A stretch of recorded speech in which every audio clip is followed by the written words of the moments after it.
Je veux dire au président de la République, les Camerounais ne sont pas très contents de vous. Si vous voulez gagner quelques points comme ça, faites exécuter le bourreau de bébé Matisse et faites exécuter le bourreau de la fillette Mbarga. Faites-les exécuter. Depuis un certain temps, il y a une recrudescence des assassinats dans nos différentes villes. Oui. Dans mon quartier, Nkwaban, notamment au niveau du Carrefour seul, on a assisté à 2 assassinats déjà. Oui. Mais le plus cruel, c'est celui qui a été exécuté sur une petite fille de 11 ans. Ah oui. Après avoir été, vous voyez le mot, il est, si on pouvait avoir un mot plus doux, abusé sexuellement par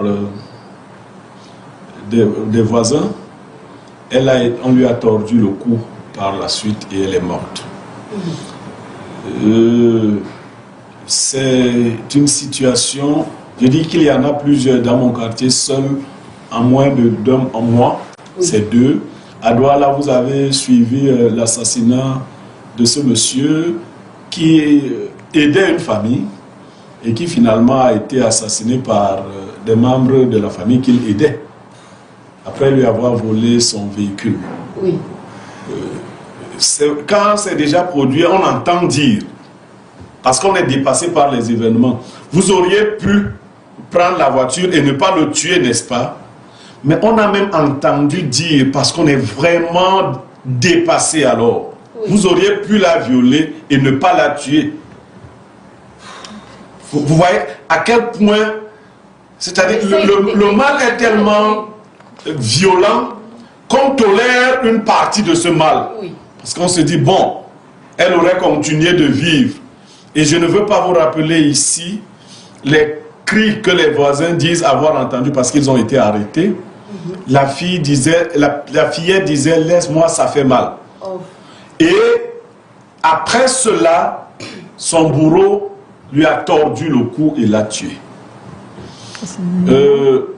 Je crois que nous devons faire, dans le cadre de cette petite fillette Mbarga, oui. La même mobilisation que nous avons eue pour le cas de bébé Matisse. Oui. Il ne faut pas avoir forcément une fillette. Mais moi, j'ai eu dans ce cas, entre guillemets, le malheur d'avoir une fille du même âge. C'est-à-dire, parmi mes enfants, il y a une qui a 11 ans. Je l'appelle Reine. Et chaque fois qu'elle passe devant moi, depuis ce jour-là, je vois cette image qui vient et qui me dit que ma fille pourrait être en train de crier quelque part, ça fait mal, laissez-moi, et qu'on lui torde le cou par la suite. La clameur populaire doit se lever au même titre que nous nous sommes levés pour retrouver déjà, je crois qu'on les a retrouvés, oui. Les assassins, les bourreaux. Mais là, il ne faut pas hésiter. Le président de la République qui doit autoriser la peine de mort lorsque les magistrats l'ont prononcée, oui. Je crois qu'il doit se mettre au travail. Je veux dire au président de la République, les Camerounais ne sont pas très contents de vous. Si vous voulez gagner quelques points comme ça, faites exécuter le bourreau de bébé Matisse et faites exécuter le bourreau de la fillette Mbarga. Faites-les exécuter, je vous assure, livrez-les au peuple comme on demandait, comme les peuples d'antan demandaient du sang. Livrez-nous ces gens-là à la poste centrale, venez vous-même assister à leur fusillade.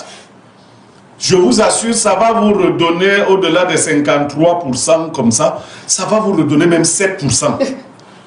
Et je suis très sérieux. Livrez-nous ces gens.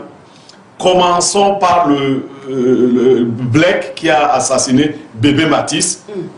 Suivons par ces gars-là, pour celui-là, que les magistrats aillent un peu vite, sans faire de justice expéditive, et que ce soit un seul jour. Qu'on assiste à cela comme lors d'un grand événement, que les Camerounais viennent de toutes parts assister à la fusillade de 2 animaux qui ont intégré la race humaine avec leur queue.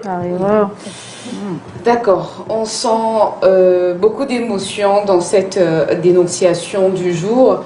Alors Varin, est-ce que les Camerounais aujourd'hui, ils ont perdu toute humanité? Je ne comprends pas, ça fait vraiment froid au dos quand monsieur décide non seulement d'abuser sexuellement d'une jeune fille de 11 ans, un enfant de 11 ans, tu finis donc de faire ta sale besogne, au lieu de laisser au moins la petite fille vivante, tu décides encore de tordre son cou, de lui ôter la vie. Nous sommes quoi, dans un film d'horreur au Cameroun? Nous vivons une époque très dangereuse, une époque où malheureusement l'homme n'est même plus devenu un loup pour l'homme, mais un diable pour l'homme. Oui. Rien ne peut justifier un acte aussi ignoble, c'est inqualifiable. Pour moi qui suis papa aussi d'une petite fille de 6 ans, qui est mon tour, qui est ma force et tout, je ne peux même pas me mettre à la place de ces parents-là, qui ont perdu leur fille. Parce que moi, je n'imagine pas ce que je ferais. Je chercherai à me rendre justice. Peut-être il y a un film là, Le droit de tuer, Samuel L. Jackson. J'allais me mettre dans la peau de Samuel L. Jackson. Parce que moi, je trouve que notre justice est quand même un peu apathique. Et il faudrait un coup de semonce véritable pour rappeler aux uns et aux autres qu'attention, il faut que vous sachiez désormais qu'à chaque fois que vous allez perpétrer un acte ignoble, vous serez rémunéré à la hauteur de votre ignominie. Alors vous achetez la sanction proposée par Pierre Béliot? Moi, pour moi, j'irai même plus loin. Il faudrait qu'on installe une guillotine. Parce que la fusillade, la fusillade est douce. Parce que la mort arrive instantanément. Il faudrait une guillotine. Il faut que quelqu'un expérimente un peu la mort. Comme à l'époque, la guillotine, voilà. C'est ouf, hein? Oui, vous savez, la peur de la sanction est le début de la sagesse. Oui. Puisque si le président de la République, son Excellence Paul Biya, si lui décide de commuer cette peine de mort en prison en perpétuité, ça veut dire que les bourreaux seront toujours en vie et ils vont vivre. Alors il faut des mesures draconiennes, des mesures radicales. Elles peuvent servir d'exemple aux autres. D'accord. Alors, ce matin également, le quotidien Mutation de Georges-Alain Buyomo écrivait en grande une cette actualité, meurtre à Obala, les visages de la barbarie. Donc, il essayait de nous relater justement un fait d'actualité sanglant qui s'est déroulé du côté d'Obala. Mais nous sommes justement sur le cas de la jeune fille qui a été assassinée de sang-froid du côté de Nkouaban, Odile Sama. Un mot sur le sujet? C'est tellement douloureux, j'arrive même pas à trouver mes mots. En tant que maman, en tant que citoyenne camerounaise, c'est vraiment la grosse honte. Et j'ai l'impression que tous ceux qui marchent sur leurs deux pieds ne sont pas des hommes, en fait. Ce ne sont pas des humains, tous. Il y en a qui n'ont pas de cœur, il y en a qui sortent tout droit de l'enfer pour arriver à imaginer ce genre de scénario et à le mettre en pratique, à violer un enfant, à tuer une fillette. C'est-à-dire que c'est un acte d'une froideur.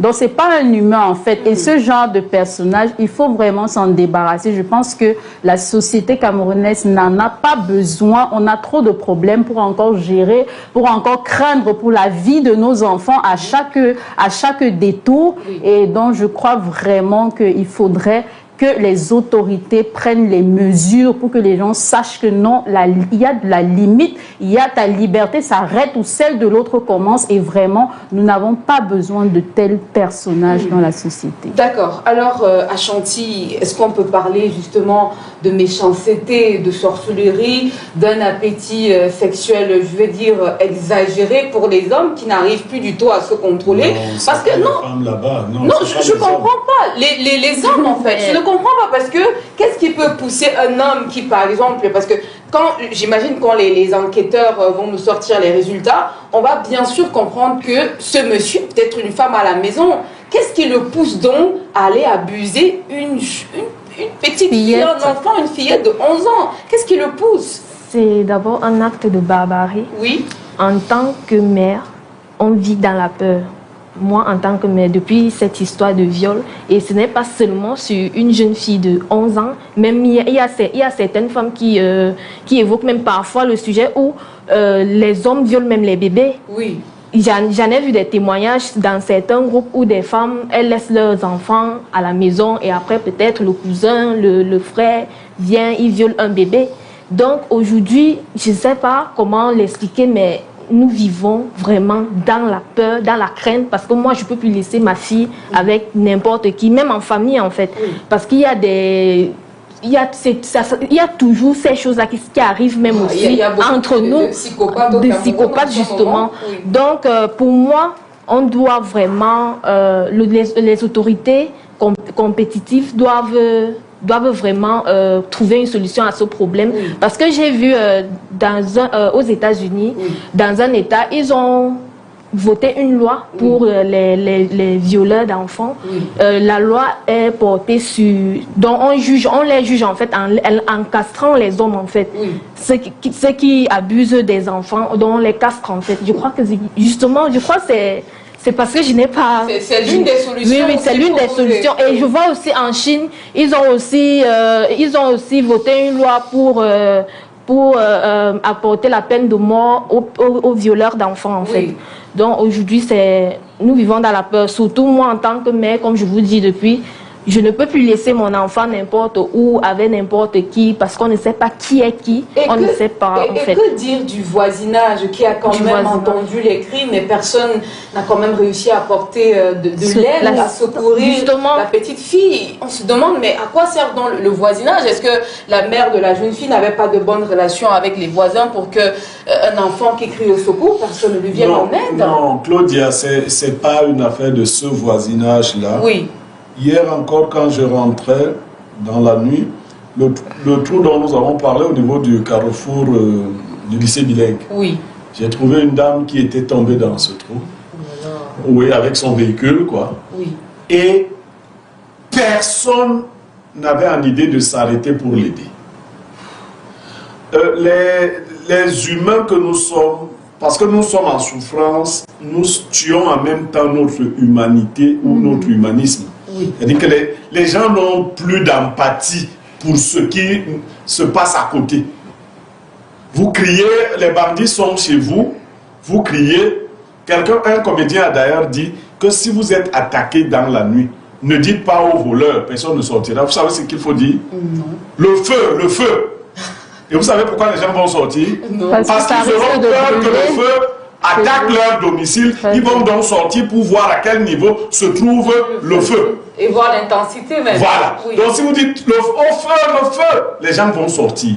Mais si vous dites bandit, il n'est pas chez nous. Vous comprenez? Nous avons atteint ce niveau-là.